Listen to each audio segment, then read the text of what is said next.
Teenmar Mallanna BC ఉద్యమం పేరిట బీసీలను ఐక్యం చేయడం అనే పేరిట చాలా రోజుల నుంచి చాలా వేదికలను ఉపయోగించుకొని ఆయన మరి బీసీ నినాదాన్ని భారీ ఎత్తున ఎత్తుకొని ఇటు కాంగ్రెస్కు అటు రేవంత్ రెడ్డికి కూడా ఆయన శత్రువుగా మారిపోయి కాంగ్రెస్ పార్టీని నుంచి ఎమ్మెల్సీగా గెలిచినా కానీ ఆయన బయటకు వచ్చి బీసీ ఉద్యమాన్ని చేతబట్టి ఆయన పార్టీ కూడా పెడతారని చెప్పారు. ఈరోజు పార్టీ పెట్టనే పెట్టారు. అయితే అది ఇప్పుడు ఆకుపచ్చ రంగు, ఎర్ర రంగు, ఈ రెండు రంగులు కలిగిన జెండాని రూపొందించారు.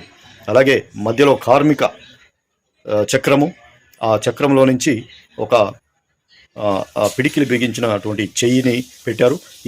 దీని చుట్టుపక్కల కూడా వరికంకుల్ని పెట్టడం జరిగింది. పైభాగంలో ఆత్మగౌరవం, వాటా, అధికారం అని ఒక 3 నినాదాలను మాత్రం తీసుకుని దాని మీద ప్రింట్ చేయడం జరిగింది. అలాగే ఈ పార్టీ పేరు, ఈ జెండా రూపొందించి పార్టీ పేరుని మాత్రం తెలంగాణ రాజ్యాధికార పార్టీ అని ఆయన నామకరణం చేయడం జరిగింది. పార్టీ పేరుగా నిర్ణయించడం జరిగింది. అయితే మల్లన్నను బీసీ సమాజం పూర్తిగా, బీసీ మేధావులు కానీ, బీసీకి సంబంధించిన సంఘాలు కానీ, బీసీ వేదికలు ఏ ఉన్నా వాళ్ళు ఇప్పుడు ఈ పార్టీ పెట్టిన తర్వాత ఒక మాట మాత్రం ప్రశ్నిస్తున్నారు. బీసీ రాజ్యాధికారం పార్టీ అని ఎందుకు పెట్టలేదు అనే ప్రశ్నలు మాత్రం ఆయన పార్టీ పెట్టిన తర్వాత సోషల్ మీడియాలో ఇప్పుడు వైరల్ అవుతున్నాయి. ఆయన తెలంగాణ రాజ్యాధికారం అని పెట్టారు.